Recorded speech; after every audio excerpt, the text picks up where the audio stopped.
नमस्कार श्रोतेहो, नमस्कार. आजच्या अमृत कलश या कार्यक्रमामध्ये मी रेवा देवरस आपलं सगळ्यांचं स्वागत करते आहे. श्रोतेहो, आजच्या कार्यक्रमात आपल्याला पाहुणे म्हणून लाभले आहेत श्री अनिल बळवंत कावणेकर सर, ज्यांना अख्ख्या महाराष्ट्रात अक्षरयात्री म्हणूनही ओळखलं जातं.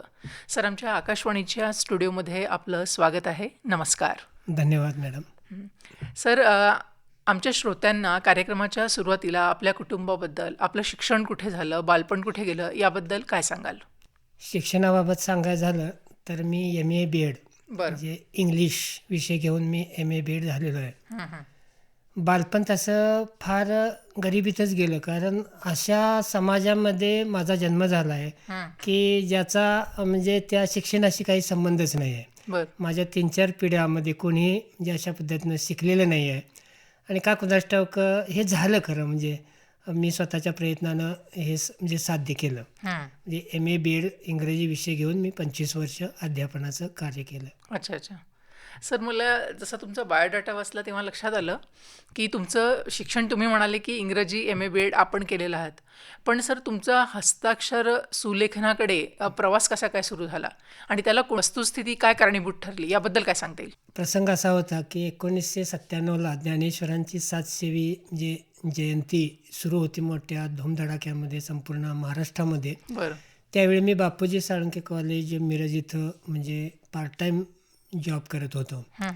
आमचे एक मित्र होते बाळकृष्ण चौगले, जे आता रिटायर झालेत, आणि तेही तिथं होते. म्हणजे ते कोल्हापूरचे मूळचे, बावड्याचे, पण तिथं होते ते लेक्चरर. मग आम्ही रेल्वेतून जायचो आणि रेल्वेतून जाताना मी माझी जी वही होती त्यामध्ये चांगले चांगले विचार मी लिहून घेतलेले होते. आणि मी काय करायचो की संध्याकाळी येताना किंवा जाताना मी ते वाचायचो. तर त्यांचं लक्ष गेलं अचानक की हा काय वाचतोय, म्हणजे काय याचं हे आहे. असं सहज त्यांनी बघितलं तर त्यांना ते अक्षर वगैरे ते दिसले आणि मला सहज बोलले ते, सर म्हणजे 4च दिवसांनी ज्ञानेश्वरांची 700वी जयंती सुरू होते आणि त्या म्हणजे योगानं जर अनुषंगानं जर तू ज्ञानेश्वरी लिहून काढलीस तर फार सुंदर तुझ्या हस्ताक्षरामध्ये एक अप्रतिम कलाकृती निर्माण होईल. काय कुणाला ठाऊक त्याच वेळी मी त्यांना येस म्हटलं, हो निश्चित. आणि आम्ही उतरलो. मग ते आणि म्हटले की मी तुला लागणारा कागद पुरवतो त्यासाठी.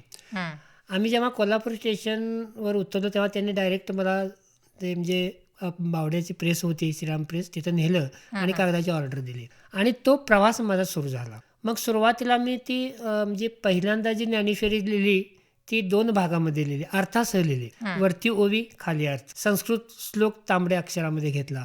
अशी ती त्या याच्यामध्ये 2 म्हणजे जवळजवळ 2000 पानाचे ते लेखन झालं. 2 भागामध्ये मी केलं.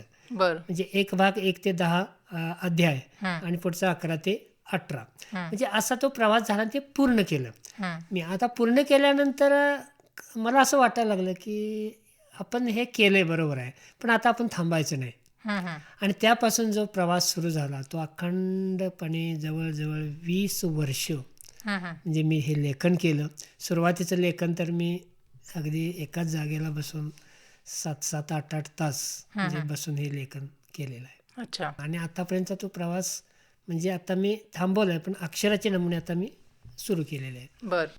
सर, जसं आपण आता संत वाङ्मयाच्या 25 ग्रंथांचं तुम्ही जे हस्तलेखन केलेलं आहे त्याच्यामध्ये ज्ञानेश्वरी झालं, तुकाराम गाथा, एकनाथी भागवत, दासबोध, नामदेव गाथा इत्यादी यांचं लेखन आपण केलं आहे. सर, हे जेव्हा तुम्ही ठरवलं आणि हे जेव्हा पूर्णत्वास नेलं त्याच्यानंतरचं म्हणजे फिलिंग काय होतं तुमचं? आध्यात्मिक अनुभव हे असे असतात मॅडम की ते आपल्या वैयक्तिक स्तरावरती अनुभवायचे असतात. बरोबर. आज एवढं लेखन मी केलं, 25 ग्रंथ हस्तलिखित केले, 25 ग्रंथातले अक्षर वेगळे आहेत मॅडम. ज्ञानेश्वरी परत मी लिहून म्हणजे मूळ रूपामध्ये, आता पहिली ज्ञानेश्वरी अर्थासह लिहिली, नंतरची परत मी काय केलं, सप्तरंगामध्ये एक मी ज्ञानेश्वरी लिहिली आहे. अच्छा. असे मी 7 प्रकारचे पेन ठेवलेले होते आणि प्रत्येक ओवी वेगळ्या रंगामध्ये मी म्हणजे अशा पद्धतीने घेतलेले आहे. आणि तो पण म्हणजे सप्तरंगी ज्ञानेश्वरी अशा पद्धतीनं मी ती केलेली, अतिशय सुंदर.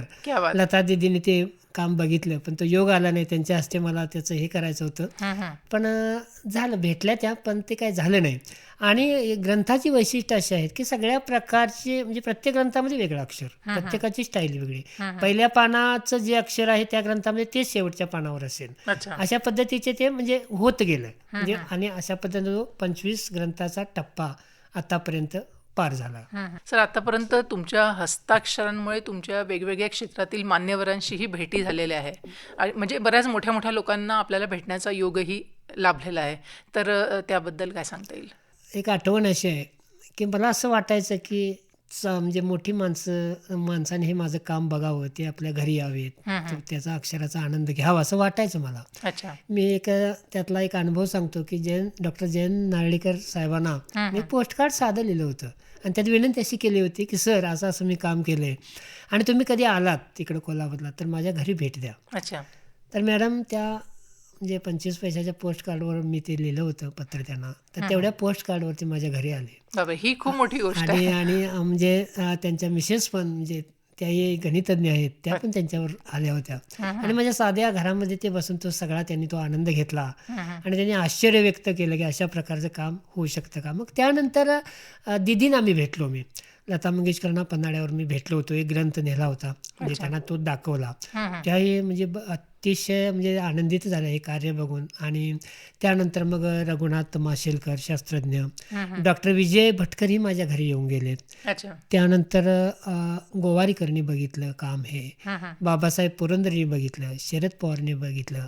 असं मान्यवर व्यक्तींनी म्हणजे पाहून ते समाधान त्यांनी व्यक्त केलेलं आहे, एक आगळा वेगळा उपक्रम म्हणून.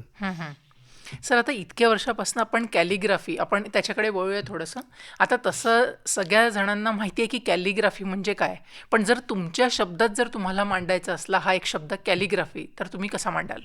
कॅलिग्राफी या शब्दाला फार मोठा म्हणजे अर्थ आहे. आता आपण त्याला सुलेखन असं म्हणतो, बरोबर आहे. पण एखादी गृहिणी जेव्हा एकाच पिठाचा पदार्थ वेगळ्या प्रकारे करते, त्याच्या व्हरायटी करते, तशा अक्षरांच्या मी व्हरायटी केलेल्या आहेत. अच्छा. म्हणजे आता अक्षराचे माझ्याकडे मॅडम 1200 नमुने आहेत. हे काय मी ठरवून केलेले नाही आहे, मला जसं सुचत गेलं त्या कल्पना, माझ्या मित्रांनी काही चित्र काढलेले आहेत त्यावर आणि त्याला अनुसरून मी अशा पद्धतीनं ते लेखन करत गेलो. काही कल्पना मला ज्या सुचल्या त्या असं मला वाटतं की ती परमेश्वराचीच कृपा असावी. तर आता उदाहरण सांगायचं झालं तर रामदेव बाबांचा एक मी नमुना केला आहे अक्षरांचा.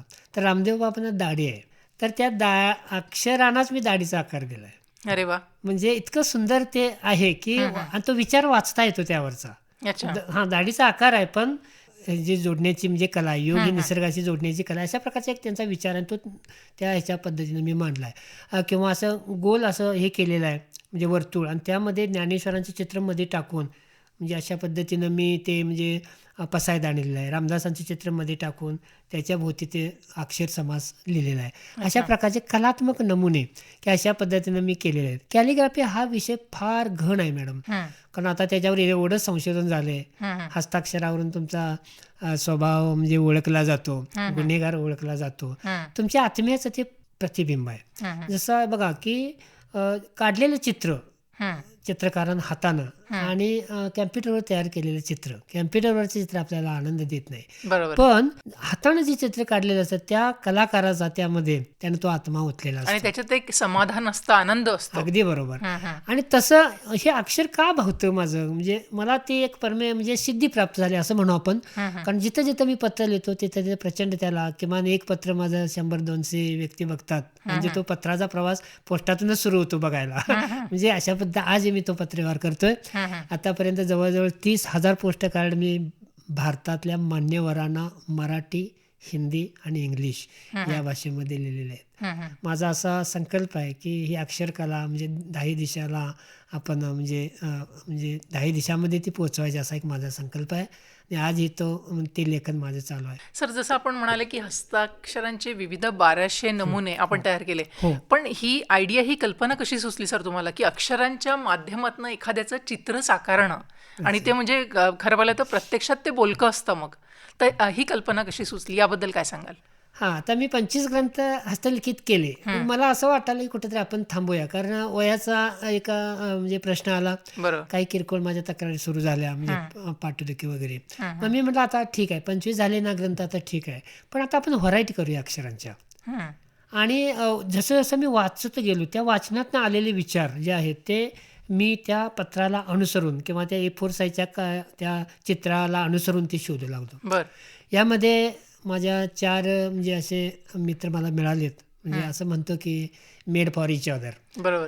बरेच लोक म्हणले की हे कसं काय एकाच, म्हणजे तुला ही माणसं कशी मिळाली? ते चित्रकार मिरजेचे दोघे आहेत, आपटे बंधू म्हणून आहेत, म्हणजे शरद आपटे आणि नितीन आपटे. या दोघांनी मला सुंदर अशा प्रकारची पत्र तयार करून दिली, त्यावर सुंदर सुरेख चित्र काढले. माझ्या गावचा एक कलाकार आहे नंदकुमार म्हणजे पोद्दार, त्याने अत्यंत अप्रतिम अशा प्रकारचं मला म्हणजे अशा पद्धतीनं ते चित्र काढले. आणि ते जेव्हा चित्र काढून मी घ्यायचो तेव्हा त्यावर मी विचार करायचा की हे चित्र आहे ना, ह्याला आता म्हणजे काय, कोणता मजकूर इथं सूट होईल, त्याला अनुसरून म्हणजे अशा पद्धतीनं की ते मी हे केलं. आता काही समजा उदाहरणार्थ त्याने समजा संगीतातला एखादा तंबोरा काढला असेल, तर मग मी संगीतावरचा विचार त्यावर म्हणजे म्हणजे त्याला समर्पक करेक्ट, त्याला तो अगदी बरोबर मॅच झाला पाहिजे. म्हणजे कितीतरी त्याला अनुसरून. आता मोराचा नमुना आहे, एखादं तिथं मी गाणं लिहिलं असेल, नाच रे मोरा वगैरे, म्हणजे श्रावणात घन निळा बरसला वगैरे, तसे असे जिथं जिथं ते होईल तिथं तिथं त्याला अनुसरून अशा पद्धतीनं तो मजकूर बरोबर मॅच होणारा. कारण वाचन माझं अफाट असल्यामुळं तो मजकूर येत गेला आणि हे सगळे अनपेक्षित घडत गेलं. सर, जसं आपण आता हस्ताक्षरांच्या विविध 1200 नमुन्यांविषयी तुम्ही बोललात, तसंच माझ्या वाचनात आलं सर, मान्यवरांना 30,000 पोस्ट कार्डावरनं आपण संपर्कसुद्धा साधला आहेत. तर ही अशी आगळी वेगळी कल्पना कशी काय सुचली सर आपल्याला? कारण एक तर 30,000 हा आकडा मी परत दुसऱ्यांदा पाहिला की 30,000 म्हणजे 30 नाही, 300 नाही, 3,000 नाही, 30,000. तर हे कसं काय साध्य केलं सर आपण? माझ्या वाचनात आलं असं होतं की गांधींचं चरित्र वाचलं मी, आणि त्याच्यामध्ये माझ्या असं म्हणजे वाचनात आलं की गांधीजींचा पत्रव्यवहार अफाट होता. त्यांनी आयुष्यामध्ये ते टोटल संख्या काढली तर ती 25,000 भरल्याचं म्हणजे कुठेतरी वाचनात आलं माझं. मी असं ठरवलं की हे आपण रेकॉर्ड मोडायचं. अच्छा. म्हणजे मोडायचं आपण हे रेकॉर्ड, आणि त्या दृष्टीनं अशा पद्धतीनं की ते म्हणजे मी लिहित गेलो. आता याचा उद्देश काय? पहिला उद्देश माझा असा होता की लोकसंपर्क उत्कट भव्य तेथे घ्यावे असं म्हणतात रामदास महाराज, मिळमिळीत अवघेची टाकावी. तसं माझा ओढाच चांगल्या गोष्टीकडे नेहमी असतो. लोकांची म्हणजे या कलेच्या माध्यमातून लोकांचा संपर्क व्हावा, त्यांच्याकडून काही आपल्याला म्हणजे शिकायला मिळावं. आणि दुसरी गोष्ट यामध्ये आहे की लोकांना कलेचा आनंद द्यावा. एक साधं पोस्टकार्ड आहे 50 पैशाचं, त्यावर अप्रतिम चित्र आहे साईडला मित्रांनी काढलं, आणि त्यावर मजकूर आहे सुंदर. म्हणजे तो दुग्ध शर्करा योग, म्हणजे काही नाही तर जिथं सोनं नाणं ठेवलं जातं तिथं माझी पत्र ठेवलेत. म्हणजे अमोल अशा पद्धतीचा अनमोल ठेवा. आणि एका वाक्यानं माझ्या जीवनावर परिणाम केलाय. विवेकानंदांचं वाक्य आहे, जन्माला आलाच आहात तर काहीतरी महत्वाचं कार्य करून जा, नाहीतर तुमच्यात आणि दगडधोंड्यात काय फरक आहे? तेही अस्तित्वात येतात आणि नाहीसे होतात. तेव्हा जन्माला आलाच आहात तर काहीतरी खून मागं सोडून तुम्ही जावी, अशी अपेक्षा त्या म्हणजे विचारामध्ये व्यक्त केली होती. लता मंगेशकर आज नाहीत आपल्यात, दिदी नाही आहेत, पण स्वर चंद्र म्हणजे त्यांचा जो स्वर आहे तो चंद्र सूर्य असेपर्यंत असणार आहे. तसा मी असा विचार करतो की माझं अक्षर माझ्यानंतर हे पाठीमागं म्हणजे राहणार आहे, ते चिरंतर लोकांना आनंद देणार आहे. सर, जसं आता आपण 30,000 पोस्ट कार्डांचा आपण उल्लेख केला, तर हे याच्यामध्ये तुम्ही कोणाकोणाला निवडलं सर, आणि याचा क्रायटेरिया काय ठेवला होता, आणि पहिली व्यक्ती कोण तुम्हाला आठवतं का?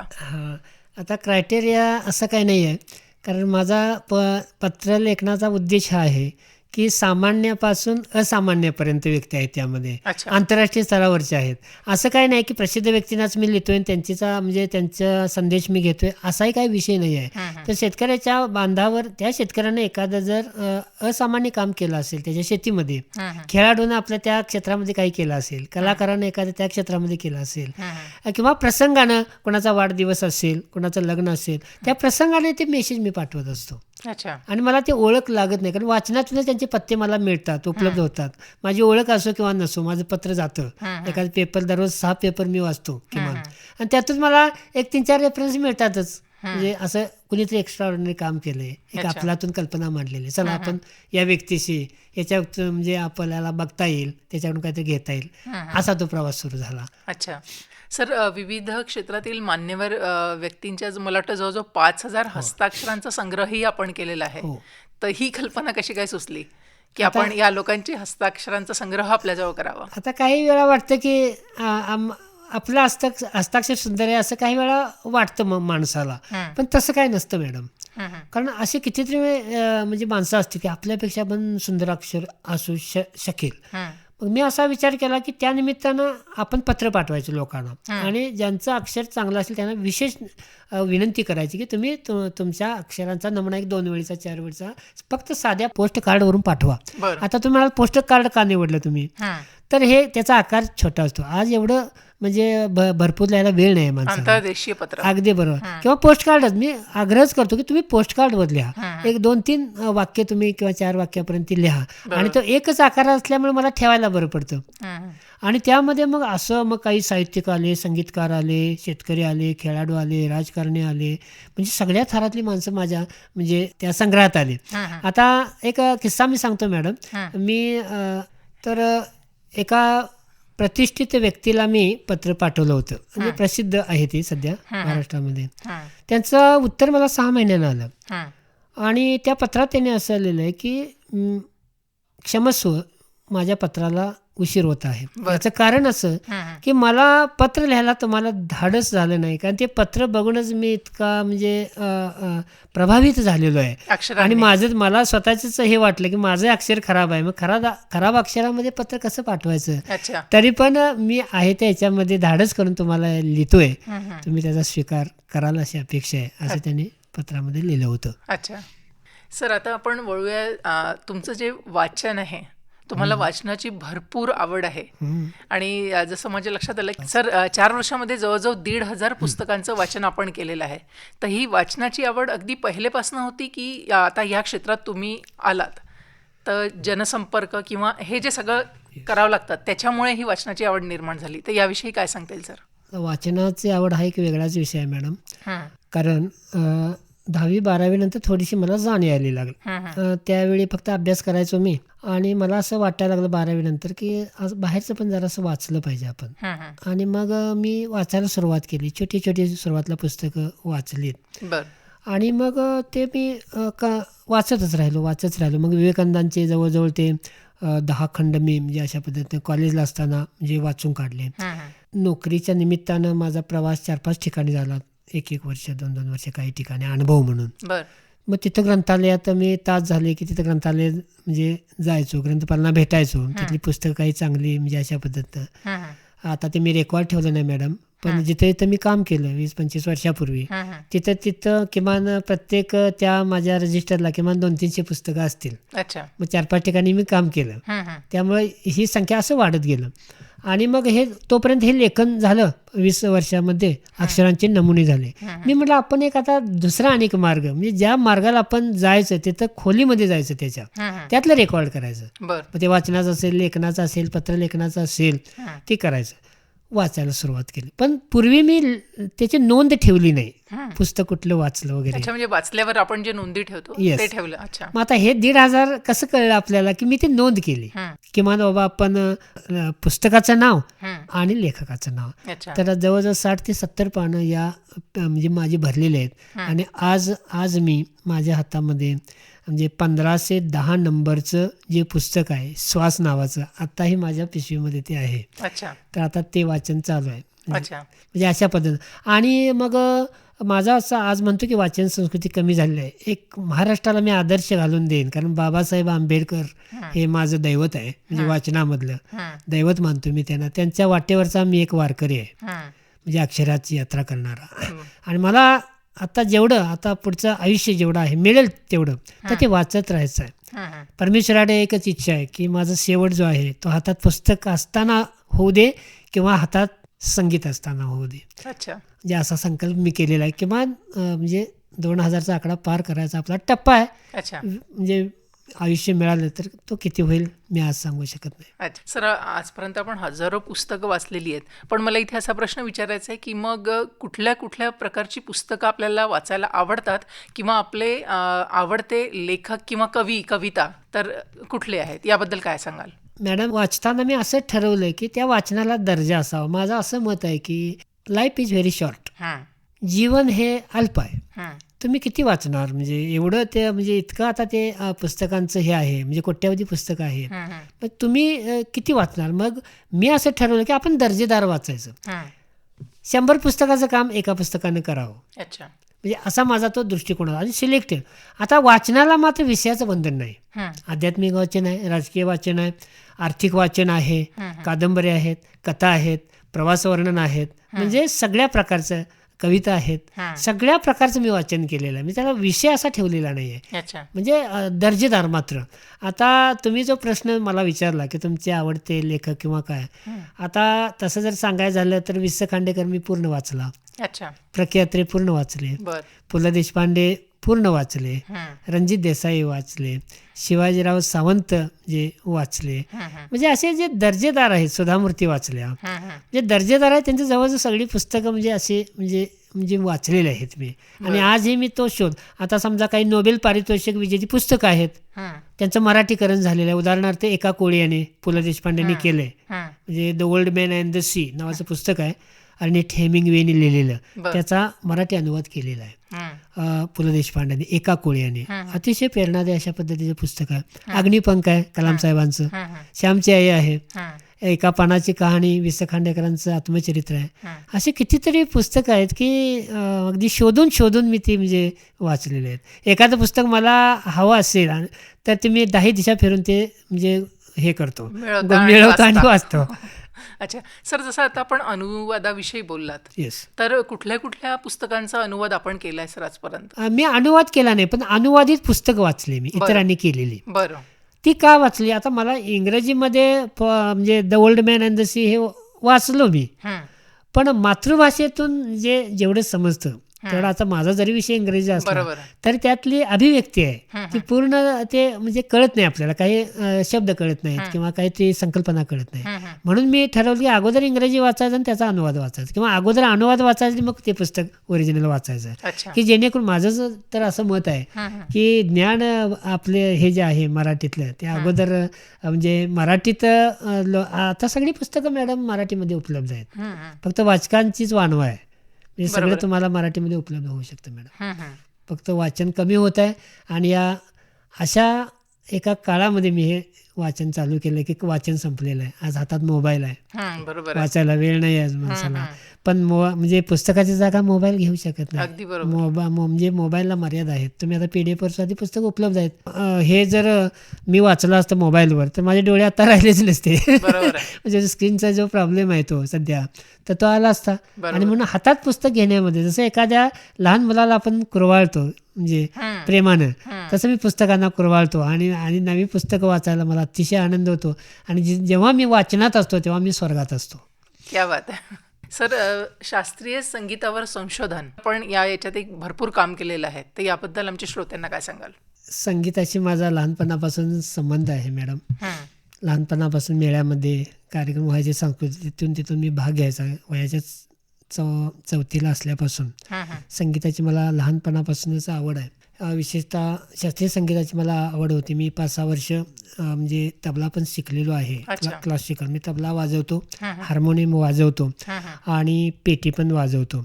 मला शास्त्रीय संगीताची आवड आहे. शास्त्रीय संगीतावरची काही पुस्तकं माझ्या वाचनात आलेली आहेत.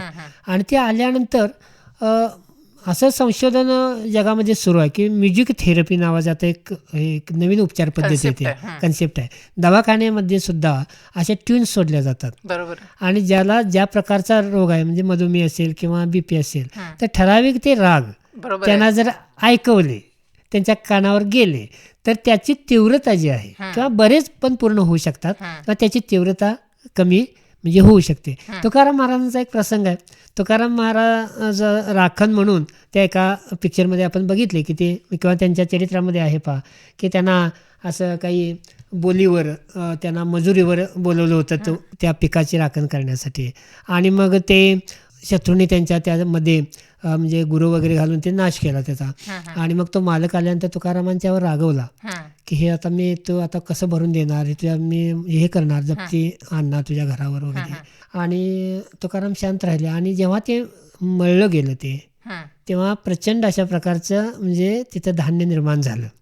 आता मी त्याचा असा अर्थ लावतो की तुकाराम जेव्हा राखण करत होते तेव्हा की ते अभंग म्हणत होते आणि त्या हृदयातून आलेले जे स्वर होते त्याचा पिकावर परिणाम झालेला असावा आणि हे पिकाची वाढ झाली असावी. कारण आज असं संशोधन आहे की गाईच्या दुधामध्ये, म्हशीच्या दुधामध्ये जर म्हणजे त्यांना शास्त्रीय संगीतच्या ट्यून ऐकलं तर वाढ होऊ शकते. पिकामध्ये पिकावर सुद्धा इफेक्ट होऊ शकतो. मग माणसावर किती होत असेल इमॅजिन.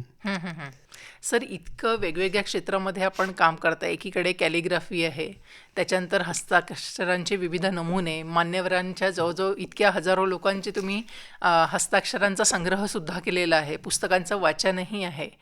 सर, मग यासोबतच विविध विषयांवर आपण व्याख्याने पण देता. तर मला इथे विचारायचं की या लाईनकडे कशा काय वळलात एक आपण? तर माझा शिक्षकी पेशा, म्हणजे शिक्षकी पेशामध्ये नेहमी बोलत राहावं लागतं. लहानपणापासून बोलण्याची पण आवड आहे मला. आणि मग विविध ठिकाणी कामं केल्यामुळे हा बोलण्याचा अनुभवही वाढत गेला. आणि त्यामुळं मी व्याख्यानं पण देऊ लागलो विविध विषयावरची. जी व्याख्यानं माझी झालेली, विषयाचं बंधन नाही. मी अनेकांना म्हणतो की तुम्ही मला विषय सुचवा, मी त्यावर मी बोलणार. म्हणजे तुम्हाला जो पाहिजे विषय त्याच्यावर मी बोलू शकतो. कारण एवढं आता ते नैसर्गिकच झालेलं आहे. बरोबर. ते काय कुठल्याही प्रकारे व्याख्यान देताना मी म्हणजे हे म्हणजे नोट्स त्याच्या काढणं किंवा उत्स्फूर्तपणे मी जातो. बरोबर. अशी कोटेशन वगैरे सहज तोंडातून म्हणजे निघून जातात. म्हणजे काही ठरवलेलं नसतं मी म्हणजे काय बोलायचं त्याचे हे. तर हे अशा पद्धतीनं. आता मी तुम्हाला एक उदाहरण सांगतो. परवा मी एका शाळेत गेलो होतो. परवा एका मी शाळेमध्ये माझं प्रदर्शन म्हणजे भरलं होतं आणि मी व्याख्यानाला गेलो होतो. तर तिथं प्राचार्य, तर त्यांनी हे बघितल्यानंतर असं म्हटले की मी आता तुमचं एवढं कार्य आहे की खरोखर शिवाजी विद्यापीठला हे तुमचं कार्य पोहोचवणं गरजेचं आहे की जेणेकरून तुम्हाला मानद डॉक्टरेट म्हणजे पदवी मिळवण्या इतकं अशा प्रकारचं हे काम आहे. आणि मी पण त्यासाठी म्हणजे माझ्या शाळेच्या वतीनं शिफारस करणार आहे. म्हणजे हे बघून मी पूर्णपणे म्हणजे भारावून गेलेलो आहे. असे उद्गार परवाच त्यांनी काढलेले आहेत शाळेमध्ये. सर, इतक्या विविध विषयांवर तुम्ही काम करता आहे आणि सोबतच संत नामानंद महिला भजनी मंडळाची स्थापनासुद्धा आपण केलेली आहे. तर या क्षेत्राकडे कसे काय वळलात सर, किंवा ही आयडिया आपल्याला कशी काय आली? आता संगीतामध्ये तर मी भजनामध्ये लहानपणापासून आहेच. मला असं वाटायला लागलं की आपण एक महिला मंडळ स्थापन करूया. अच्छा. त्यांना मार्गदर्शन करूया. आता आमच्या घरामध्येच माझ्या 2 मुली गातात. अच्छा. त्या लग्न होऊन गेलेल्या आहेत आता. मिसेस माझी गाते. माझा मुलगा जो आहे तो आता उत्कृष्ट प्रकारे पेटी वाजवतो. मी पेटी, तबला, गायन तिन्ही आहे. माझ्या याच्यामध्ये असं हे केलं की आपण आता अजून एक कार्य थोडंसं म्हणजे करूया की सामान्य महिला आहेत, सामान्य म्हणजे की अशिक्षित आहेत, त्यांना आपण घेऊया आणि त्यांचं एक भजनी मंडळ स्थापन करूया की त्यांना आपण मार्गदर्शन करूया. आणि मग ते मी सुरू केलं. नावावरून असं झालं की आता नाव काय द्यायचं आपल्या भजनी मंडळाला. आमच्या गावामध्ये एक महान संत होऊन गेले, संत नामानंद महाराज. आज त्यांचा म्हणजे पंढरपुरामध्ये मोठा मठ आहे. त्यांचा गावामध्ये त्यांचं मंदिर आहे आमच्या. तर मला हे नाव सुचलं की चला आपण आपल्या मंडळाला संत नामानंद महिला भजनी मंडळ असं नाव देऊया. मग झालं काय, त्यांना तालाची सुराची काहीच जाण नाही. आता हे काय कसं करायचं. मग आम्ही काय केलं, एक पहिला प्रयोग असा केला की टाळी भजन नावाची कल्पना मी म्हणजे मांडली मी. तुम्ही फक्त अशी टाळी वाजवणे अभंग म्हणायचे असे. अच्छा, म्हणजे त्यांनी एक ताल मेंटेन होतो. करेक्ट. मग तो विशेष म्हणजे तो कार्यक्रम आम्ही आकाशवाणी कोल्हापूरला केला. टाळी भजन तो वेगळाच ठरला. ते म्हटले आजपर्यंत कोणी टाळी वाजल्यावर भजनं म्हटली नाहीत ना, आमची सुरुवात आहे. तुकारामांनी दगड हातामध्ये घेतले होते आणि ते गात होते. म्हणलं चला मग मग नंतर आता म्हणलं यांना एकदम काय शास्त्रीय संगीताचं हे सांगून चालणार नाही. त्यांना ते अशिक्षित आहेत महिला, सगळ्या रोजंदारीवर काम करणार आहेत. आणि मग मी म्हटलं चला आता जरा आपण आता जरासं पुढे जाऊया म्हटलं. मग मी त्यांच्या स्वरावर त्यांचं ते त्या ह्याच्यामध्ये हे घेऊ लागलो. तुमचे बाबा स्वर कुठे आहेत त्यांचे, ते कुठल्या स्वरामध्ये म्हणतात, तुम्हाला येईल तसे अभंग म्हणा. अच्छा. वाकडे तिकडे काही असू, स्वराचं ज्ञान नसू दे. मग आम्ही काय केलं, त्यानंतर त्यांचं जरा ते स्वरामध्ये बसवून घेतलं. आता स्वर झाला, आता स्वर, लय आणि ताल पाहिजे. मग मी त्यांना हळूहळू तबल्यावर त्याचं ते प्रॅक्टिस सुरू केलं. लयीचं ज्ञान थोडंसं त्यांना दिलं आणि आता इतकं सुंदर ते गातात. महाराष्ट्रामध्ये आमचे कार्यक्रम होतात की आमचा 1.5 तासाचा कार्यक्रमाचं म्हणजे सुरुवात ते शेवट. अच्छा. तर मॅडम तुम्हाला आश्चर्य वाटेल, त्या मला इतक्या सुंदर गातात आणि प्रत्येक गीत हे कुठल्या ना कुठल्या रागावर आधारित मी बसवलेलं आहे. त्यांना माहीत नाही आपण कुठला राग गातोय, बरोबर आहे. पण ऐकणाऱ्यांना जाणवतं की बाबा हा भूप आहे, हा भैरवी बरोबर आहे किंवा हा भीमपलास आहे, हं. हे त्यांना ओळखतं. पण त्यांना जर तुम्ही विचारलं मला हा कुठला राग आता, आम्हाला सरांनी जे सांगितलं ते आम्ही गातो. म्हणजे आम्हाला राग बी काही माहीत नाही. अशा प्रकारे एक उत्कृष्ट अशा पद्धतीचं ते भजन म्हणजे फार सुरेल अशा पद्धतीनं माझ्या हातून ते म्हणजे कार्य झालं. आणि वैशिष्ट्य म्हणजे मॅडम या महिलांनी ती सेवा केली भजनाची आणि परमेश्वराची त्यांच्यावर थोडीशी कृपा झाली आणि आता त्यांना महिन्याला 5,000 रुपये मानधन मिळतं. अरे वा. म्हणजे कलाकार. म्हणजे मला त्यात आनंद असा होतो की हे सामान्य हे माणसं आहेत, पण आता यांना 5,000 रुपये अगदी म्हणजे शेवटपर्यंत म्हणजे मिळणार आणि त्या कलेची सेवा केल्याचं फळ त्यांना त्या रूपाने मिळालेलं आहे. बिलकुल आहे. म्हणजे जे छंद म्हणून जे जोपासलं होतं, आज त्यांना त्याच्यातनं काहीतरी मिळकत मिळते आहे, तर ही पण खूप मोठी गोष्ट आहे मला वाटतं. सर, जसं आपण आता बोलतोय की आपण विविध क्षेत्रात पण काम करत आहे. आजपर्यंत आपलं मला वाटतं आकाशवाणीवरनं आणि दूरदर्शनवरनंही मुलाखती झालेल्या आहेत. विविध ठिकाणी हस्ताक्षर प्रदर्शने पण सादर केलेली आहेत. तर ही कुठे कुठे झालेली आहेत सर प्रदर्शने? शाळेमध्ये मी म्हणजे जातो आणि त्या शाळेशी संपर्क करतो. मला हे असं वाटतं मॅडम की महात्मा गांधींचं हस्ताक्षर खराब होतं आणि त्यांनी त्याचा उल्लेख केला आहे की good handwriting should be regarded as a sign of perfect education and bad handwriting should be regarded as a sign of imperfect education. So good handwriting is a necessary part of education. तर त्यांचं अक्षर खराब होतं आणि 60व्या वर्षानंतर त्यांनी अक्षर असं मनावर घेतलं आणि ते सुधारायचा प्रयत्न केला आणि अपेक्षित बदल करून दाखवला. आणि म्हणून त्यांनी आत्मचरित्रात असं म्हटलं की मुलांना अगोदर चित्र काढायची सवय लावा तुम्ही. का? कारण ते शेपूट काढताना असा त्यांचा हात वर जाईल, पाय काढताना असा त्याचा हात असा वळेल आणि त्याला एक फॉर्म येईल, ते वळेल आणि त्याचा उपयोग त्या चित्र काढतानाचा उपयोग त्या अक्षरामध्ये त्यांचा होईल. तेव्हा अगोदर चित्र काढायला मुलांना सांगा आणि त्यानंतर मग त्यांचे म्हणजे अक्षर हे फार मोठी मॅडम आता त्यावर म्हणजे तो मी सांगितलं तुम्हाला की तो मनाचा आरसा आहे तुमच्या. बरोबर आहे. तुमचं प्रतिभा तुम्ही मला 4 ओळी जर लिहून दिल्या तर अगदी 80% मी तुमच्या स्वभावाचा अंदाज बांधू शकतो. अच्छा. आता ते म्हणजे फार मोठं शास्त्र म्हणजे पुढे गेलेलं आहे आणि हे लोकांना आनंद देणारी कला आहे. सर, जसं आपण आत्ता म्हणालात की 4 ओळी समजा तुम्ही लिहिलेल्या वाचल्या तर मी तुमचा स्वभाव सांगू शकतो. सर, तर हे कुठे तुम्ही शिकलात की ही तुमची आवड म्हणून हे जोपासण्यात आलेलं आहे, याबद्दल काय बोला? नाही, मी हे कुठेही म्हणजे हे म्हणजे कॅलिग्राफीचं शिक्षण नाही. अच्छा. संगीताचं म्हणजे हे थोडं तबल्याचं घेतलं, त्यानंतर शास्त्रीय संगीताचं मी ऐकूनच म्हणजे हे शिकलो. या कुठल्याही ॲक्टिव्हिटी म्हणजे काहीच शिकलं नाही मी. असं एकलव्य हा माझा आदर्श आहे की आपण चला एकला चलो रे, चला आपण ते बघायचं, शोधायचं, जे मागा म्हणजे मिळेल, ठोठवा म्हणजे उघडवेल, शोधा म्हणजे सापडेल, हा मंत्र घेऊन मी पुढे जातोय आणि स्वतः आपण हे करायचं म्हणजे प्रयत्न करून ते शिकायचं. म्हणजे अनुभवावरनं. बरोबर, अगदी बरोबर, अनुभवावरनं आपण शिकायचं. अच्छा. सर, या हस्ताक्षर या क्षेत्रात आपण गेल्या अनेक वर्षापासून काम करताय. मोठ्या मोठ्या मान्यवर लोकांच्या म्हणजे भेटलाय आपण त्यांना प्रत्यक्ष. तर याच्यातला एखादा अविस्मरणीय प्रसंग एखाद्या मान्यवरांचा किंवा प्रसिद्ध व्यक्तीचा जो आपल्या कायम स्मरणात राहील, तो आमच्या श्रोत्यांना याबद्दल काय सांगाल?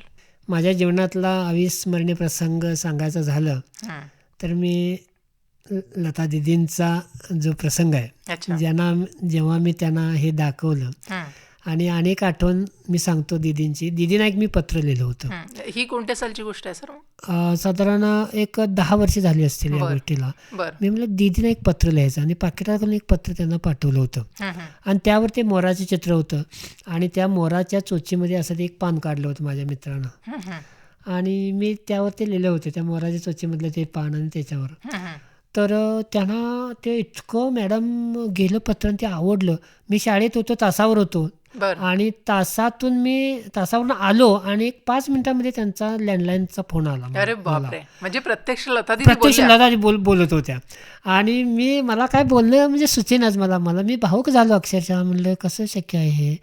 दीदी मला म्हणलं तुमचा आवाज तुमचाच आहे का? अजून परत विचारतो म्हणजे नाही. आणि हे कसं स्वप्नवत आहे ना सगळं. आणि मला वाटतं हे सुवर्ण अक्षरात तुमच्या आयुष्यात लिहिण्यासारख्या ओळी आहेत ह्या. हो, आणि त्या असं बोलल्या, मग मी त्यांच्याबरोबर अर्धा तास बोललो. अरे बापरे, अर्धा तास पुस्तकावर चर्चा केली, गायनावर चर्चा केली, म्हणजे जे मला माहित होतं मी व्यक्त केलं. त्याची ती गहराई त्यांच्या लक्षात आली की आपण डीपमध्ये गेलो त्यामध्ये. आणि ते म्हणले, अरे म्हणले आयुष्यभर मी एवढी अक्षरं बघितली म्हणले, आणि ही कल्पना इतकी सुंदर आहे, माझाच विश्वास बसेना म्हणले, हे चित्र कुणी काढलंय, लेखन तुम्हीच केलंय का, असं म्हणजे इतक्या भारावून त्या बोलत होत्या. मॅडम म्हटलं, मी 1200 नमुने असे केलेले आहेत. आणि मी ग्रंथ जेव्हा पन्हाळ्यावर दाखवायला गेलो तेव्हा मला अजूनही ती खंत वाटते, कारण दुपारच्या वेळी मी गेलो होतो, त्या विश्रांतीत होत्या, पण मला त्यांचा फोटो मिळाला नाही माझ्या आयुष्यामध्ये. आणि आज मला ते थोडंसं जे जाणवते, एक फोटो हवा होता त्यांच्याबरोबर. नाही, बरोबर आहे. पण लता मंगेशकर यांचा स्वर म्हणजे तुम्ही डायरेक्ट त्यांच्याशी बोललात, ही पण खूप मोठी आयुष्यातली उपलब्धी आहे. आणि खरोखर हा म्हणजे शेवटपर्यंतचा अविस्मरणीय प्रसंग ठरेलच, काही प्रश्नच नाही. सर, आता आपण कॅलिग्राफीकडे परत वळूया. आपण मला वाटतं लहान मुलांपासून ते मोठ्यांपर्यंत सगळ्यांचे क्लासेस घेता, त्यांना शिकवता. तर हा जो वयोगटातला फरक आहे, तर तुम्हाला काय वाटतं की लहान मुलांना शिकवणं जास्त सोपं आहे की मोठ्यांना? याबद्दल काय सांगाल? आता त्याच्या पाठीमागची तुमची म्हणजे तीव्रता किती आहे हे महत्वाचं आहे शिकण्याची, कारण शिकण्याला काही वयाचं बंधन नाही. बरोबर. एखादी गोष्ट तुम्हाला आवडली तर तुम्ही त्या क्षणापासून सुरुवात करू शकता. अगदी बरोबर. म्हणजे आणि होऊ शकतो बदल अक्षरामध्ये, असा माझा दावा आहे. अच्छा. मी महाराष्ट्रामध्ये जातो, मोठ्या मोठ्या शाळांमधून जातो, तर तो मी वर्कशॉप घेतो, 4 दिवसाचा असेल, 8 दिवसाचा असेल, अशा पद्धतीचं. आणि त्या मुलांना पहिल्यांदा म्हणजे प्रदर्शन दाखवतो आणि व्याख्यान देतो. म्हणजे 2 पार्टमध्ये मी ती घेतो. पहिल्यांदा मुलांना ते दाखवायचं प्रदर्शन, 100 नमुने मी मांडतो, ते दाखवायचं. आणि म्हणजे विद्यार्थी जीवनामध्ये अक्षराचं महत्त्व काय आहे, का आवश्यक आहे, त्याच्यावर 1 तास मी लेक्चर देतो. हा पहिला पार्ट झाला. त्यानंतर मगचा जो पार्ट आहे तो वर्कशॉपचा.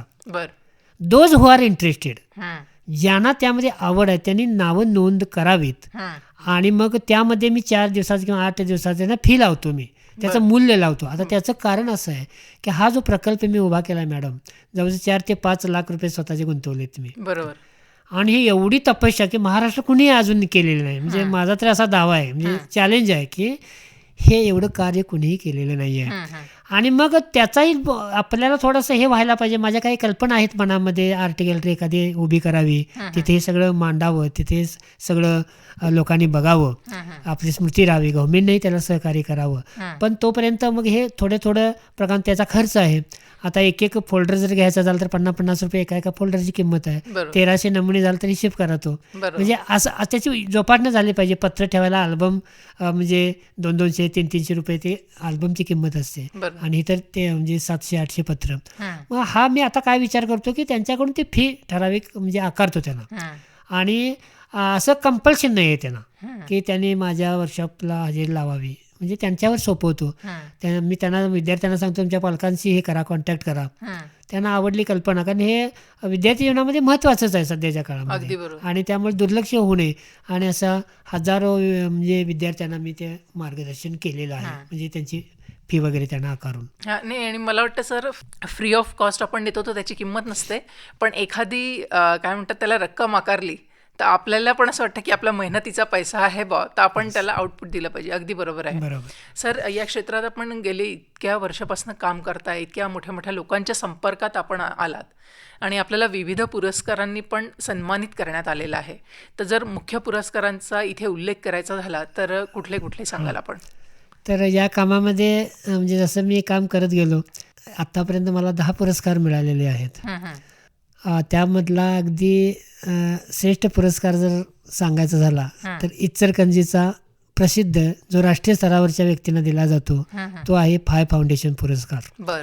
2007ला तो मला मिळाला. त्यानंतर मग ते पुरस्कार असे म्हणजे थोडंसं त्याला शिथिलता आली, आणि मग ठराविक वर्षी एखाद्या व्यक्तीला तो दिला जातो त्याच्या घरी जाऊन वगैरे. आता तो जवळजवळ बंदच म्हणजे पडलेला आहे. 2007ला तो शेवटचाच मोठा समारंभ झाला, ते माझंही भाग्य. त्यानंतर ते समारंभ मोठा झाला नाही. तर त्या वर्षी मला मिळाला, त्यावर्षी म्हणजे ज्यांना पुरस्कार त्यावर्षी मिळाला त्यामध्ये की सुधा मूर्ती होत्या, धनराज पिल्ले होते, राजीव बजाज होते, हेमा मालिनी होत्या, परत ते डबे मुंबईमध्ये विकणारा तो होता, अभिजित कोसंबी होता, संतोष प्रभू होते, म्हणजे असे दिग्गज त्यामध्ये म्हणजे असे होते. फाय पुरस्काराची बातमी अगोदरच्या वर्षी पेपरमध्ये आली होती आणि त्यामध्ये एक शिरोली दुमालाची व्यक्ती होती की त्या शेतकऱ्याला तो पुरस्कार मिळाला होता. चला, मी माझ्या डोक्यात असं आलं की त्यांना भेटूया आपण. मग मी त्यांच्या गावी गेलो, एक 10-12 किलोमीटरवरती गाव आहे.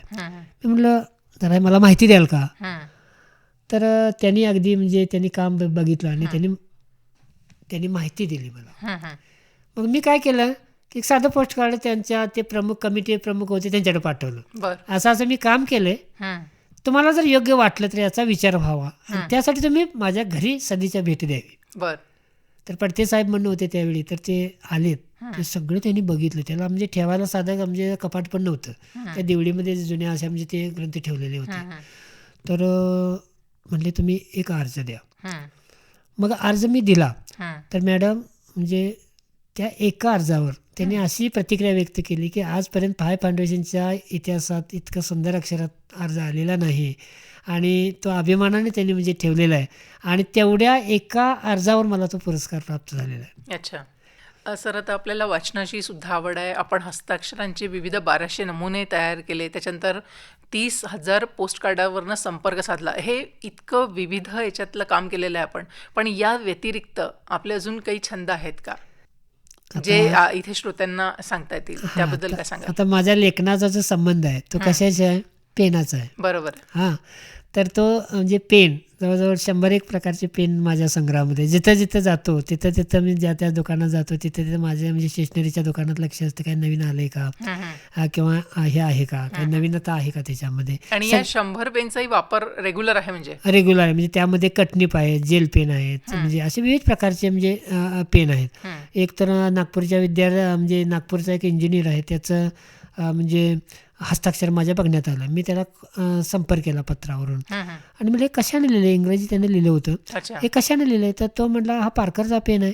मग म्हटलं मला हा मिळेल का. तो म्हटला हो, ऑनलाईन मागवू शकता तुम्ही. मग तो 500 रुपयाचा पेन, तर तो त्याने त्यांचे हे स्क्रीनशॉट पाठवला आणि मी तो मागवून घेतला आणि ते अतिशय सुंदर त्याचं म्हणजे इंग्रजी अक्षर म्हणजे अशा पद्धतीने येतं.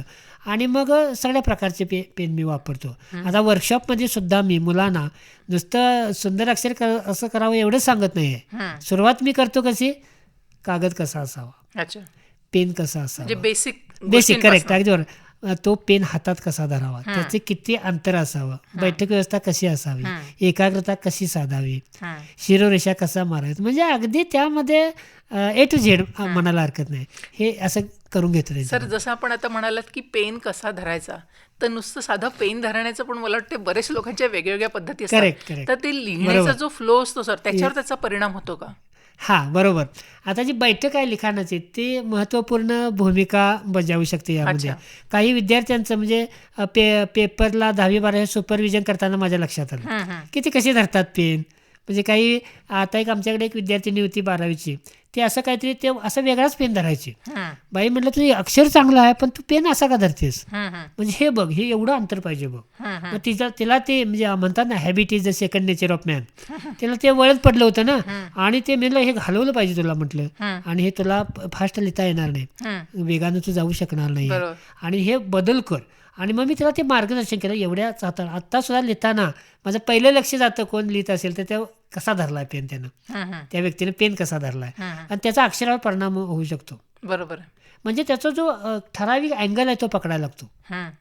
आता समजा मी त्या नीप जवळच पेन धरला, आता एखादा भुकेला माणूस आहे समजा आणि त्याला मी मानेला धरलं इथं आणि बाबा जेवतो इथं, तसा तो प्रकार आहे ना. म्हणजे तुम्ही त्याचा बॅलन्स ठेवत नाही आहे तुम्ही, म्हणजे त्याचे मानच पकडले तुम्ही, मग ते कसं जिवंत राहणार, तो कसा अक्षर म्हणजे जाणार पुढं, म्हणजे त्याला काही शास्त्र आहे, तोही मी अभ्यास केलेला आहे त्याचा. आणि त्याच्यामध्ये दोष कुठला राहू नये. मी जेव्हा वर्कशॉप घेतो ना तेव्हा त्या पालकांनाही बघायला निमंत्रित करतो ते म्हणजे अक्षराचे नमुने किंवा काय प्रगती झाली. वर्कशॉप घेताना सुद्धा मॅडम एवढा विचार आहे माझा, सुरुवातीचे अक्षर मी मराठी आणि इंग्लिशची पहिल्या पानावर त्यांची लिहून घेतो आणि वर्कशॉप झाल्यानंतर शेवटच्या पानावर तोच मजकूर त्यांना लिहायला सांगतो. मग तो डिफरन्स दिसत असेल. मग मी विद्यार्थ्यांना सांगतो किंवा पालकांना सांगतो, हा जर डिफरन्स तुम्हाला दिसला तर तुम्ही ती फी द्यायची. एखाद्या पालकाला वाटलं की नाही माझ्या मुलाच्या अक्षरामध्ये बदल झाला नाही आणि मला जर ते पटलं समजा, हां थोडंसं बाबा ह्या विद्यार्थ्याबद्दल झालं, तर मी त्याची फी परत देतो. अच्छा. हां म्हणजे एवढं त्यामध्ये हे आहे, म्हणजे प्रामाणिकपणा त्यामध्ये अच्छा. ठेवला. सर मला इथे विचारायचं आहे की जसं हिंदीचं हस्ताक्षर किंवा इंग्रजी म्हणू आपण, मराठी हिंदी इंग्रजी असं सर, तर त्याचा एक फ्लो असतो लिहिण्याचा, तर सोपा कोणता जातो सर? की इंग्रजी जसं आपण कर्सिव्ह रायटिंग म्हटलं समजा किंवा साधं म्हटलं, तर याच्यामध्ये बेसिक डिफरन्स काय आहे मग? आणि ते सोपं काय जातं, मराठी लिहिणं की इंग्रजी लिहिणं? हां तर मॅडम की आपली जी देवनागरी लिपी आहे, मराठी हिंदी देवनागरी, ही मला आता सगळ्या भाषा तशा सुंदरच आहेत, त्याची लिखावट सुंदरच आहे, पण मी महाराष्ट्रात जन्माला आलोय, बरोबर, त्यामुळे देवनागरी मला फार आवडते. की जी आता राष्ट्रीय स्तरावरची पण तीच लिपी आहे ना, हिंदीमध्ये आपण देवनागरी लिपीमध्येच लिहितो आणि मराठी पण देवनागरीमध्ये लिहितो, तर मराठी अक्षराला एवढं सौंदर्य आहे की आपण कल्पना करू शकत नाही. कारण पूर्वीच्या ऋषीमुनीने जेव्हा मुद्रण कला नव्हते तेव्हा हातानेच ग्रंथ लिहिले आहेत, त्याने त्या ग्रंथामध्ये चित्रसुद्धा काही काढलेले आहेत, आजही ते हस्तलिखितं बघायला मिळतात आणि अतिशय म्हणजे सुंदर अशा प्रकारचं ते लेखन दिसतं. आता मराठीच्या ह्याच्यामध्ये अक्षरामध्ये मला किती शेकडो नमुन्यानं मी अक्षरे काढतो, म्हणजे सौंदर्यपूर्ण ती, म्हणजे अशा पद्धतीने. मला तेच म्हणायचं होतं की तुमच्यापेक्षा जास्त हे कोणी सांगूच नाही शकत ज्यांनी हस्ताक्षरांचे विविध 1200 नमुने आणि ते मराठी अक्षरांवर आधारित केलेले आहे. आता कर्सिव्ह रायटिंगच्या बाबतीत जर बोलायचं झालं, आता ही लिपी मला फार आवडते. अच्छा. आता बाकीच्या इंग्रजीमध्ये पण लिपी आहेत, पण कर्सिव्हमध्ये मी असा एक विचार केला, आपण हे एवढं मराठी लेखन केलंय, हिंदीमध्ये काही संतवाङ्मय आपण लिहून काढले, पण इंग्रजीमध्ये काहीच नाही. माझा विषय तर इंग्रजी आहे, बरोबर. आता एखाद्याने विचारलं समजा, तुम्ही इंग्रजी काहीच दिसत नाही तुमचं, आयुष्यभर शिकवलं इंग्रजी, तुम्ही काय प्रकल्प असा केला का, असे विचारतात मला. तर मॅडम सांगायला हरकत नाही की the story of my experiments with truth नावाचं गांधीजींचं जगप्रसिद्ध आत्मचरित्र आहे, जे मराठीमध्ये माझे सत्याचे प्रयोग या नावानं ते आहे. अतिशय गाजलं जगामध्ये ते. तर मग असा मी एक विचार असा केला, चला आपण हा प्रकल्प करूया म्हटलं रनिंग लिपीमध्ये. अतिशय सुंदर माझं कर्सिव्ह रायटिंग आहे आणि मॅडम सांगायला अभिमान वाटतो मला, 1000 पानाचं ते संपूर्ण चरित्र मी कर्सिव्ह रायटिंगमध्ये लिहून काढलेलं आहे. अच्छा. अतिशय सुंदर कर्सिव्ह रायटिंगमध्ये ते म्हणजे एक कलाकृती झालेली आहे. सर आता जसं मराठी हिंदी इंग्रजीमध्ये आपण इतकं काम करताय कॅलिग्राफीमध्ये, तर मला हा प्रश्न विचारायचा आणि मी उत्सुक आहे विचारायला की हे आम्हाला या सगळ्या गोष्टींवर तुम्ही इतकं काम केल्याचं आहे, तर याचं भव्य दिव्य प्रदर्शन आम्हाला कधी पाहायला मिळेल? आता एकतर मी सेवेमधून सेवानिवृत्त झालेलो आहे, आता माझं लक्ष तेच आहे, हे जे अक्षर धन आहे ते लाखो लोकांच्यापर्यंत पोचलं पाहिजे. तसे प्रयोग मी केलेत, पण ज्या प्रमाणात व्हायला पाहिजे माझ्या म्हणजे नोकरीमध्ये ते मला करता आले नाहीत. मी सांगलीला प्रदर्शन भरवलं होतं जेव्हा प्रतिभाताई पाटील आल्या होत्या. शिवाजी विद्यापीठामध्ये ग्रंथ महोत्सवामध्ये साधारण एक 15-20 वर्षापूर्वी मी ते प्रदर्शन म्हणजे भरवलं होतं. आता माझा एक उद्देश आहे, आता मी तो विचार करतो, येत्या मेमध्ये मी कोल्हापूरमध्ये आणि कोल्हापूर, पुणे, नाशिक किंवा मुंबई अशा मोठ्या ठिकाणी प्रदर्शन भरवण्याचा विचार आहे. आणि हे जे धन आहे, हे जे अक्षरातलं सौंदर्य आहे, याचा आनंद लोकांना द्यायचं आणि त्या माध्यमातून दुसरी गोष्ट साध्य करायची की विद्यार्थ्यांना म्हणजे मार्गदर्शन करायचं, त्यांचे वर्कशॉप वगैरे घ्यायचे, असा एक माझा मनामध्ये आता पुढचा संकल्प आहे. अच्छा. सर आजचं युग जे आहे ते आधुनिक युग, टेक्निकल युग म्हणायला काही हरकत नाही. आज मुलं म्हणा किंवा ज्येष्ठ लोक पण पाहिजे तसं वाचनाचं वेड म्हणजे आहे, पण प्रमाण तेवढं राहिलेलं नाही आहे. आता कसं आहे की एका क्लिकवर तुम्हाला सगळं अवेलेबल आहे. जसं आपण मगाशी बोललो की एखाद्या पुस्तकाचं जर PDF असलं तर आपल्या सोयीने हातात मोबाईल घेऊन वाचतोय.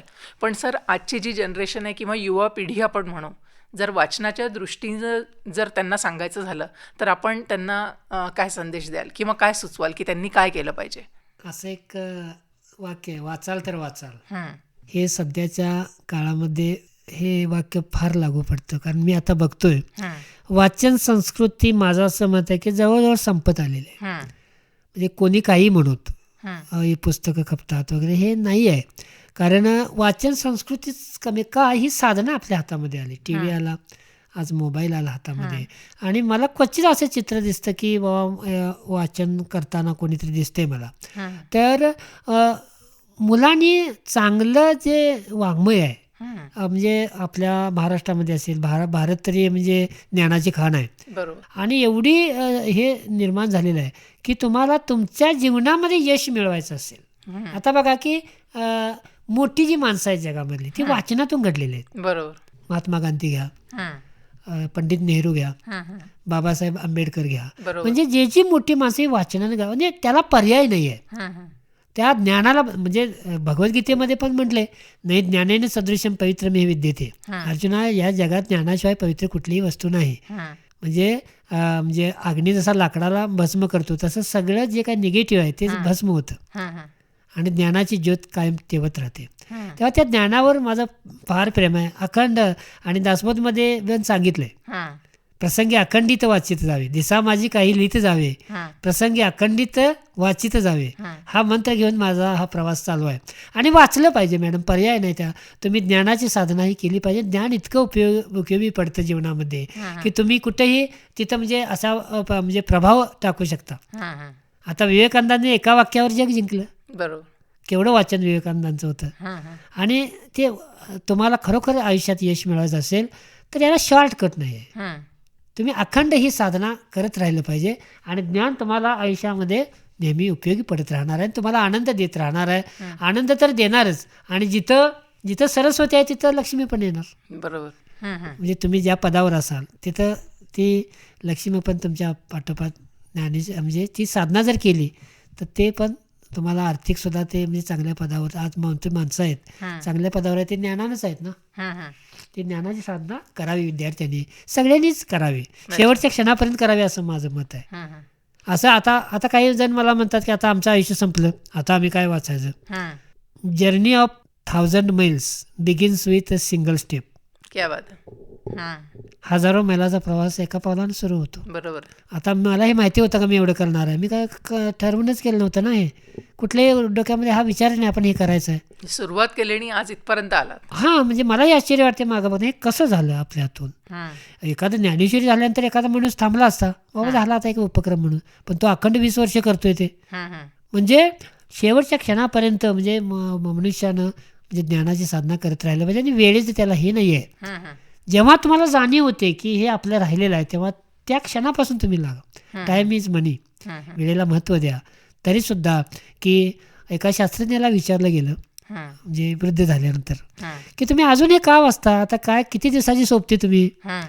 तर त्या शास्त्रज्ञ सांगितलं, मी यासाठी वाचतोय, मला माहिती आहे मी जाणार आहे थोड्या दिवसात, पण आत्ता जरी मला ते ज्ञान हे माझं उपयोग पडले नाही तर पुढच्या जन्मात तो माझा प्रवास सुरू राहणार आहे, तिथे तो मला ते उपयोगी पडणार. कारण आपण पुनर्जन्म मानणारे म्हणजे संस्कृती आहे आपली, त्यामुळे पुढच्या जन्मात ते मला उपयोगी पडेल. सर, आता हस्ताक्षर या क्षेत्रात आपण गेले इतके वर्षापासून काम करत आहे, वेगवेगळ्या पुरस्कारांनी आपल्याला सन्मानित करण्यात आलेलं आहे.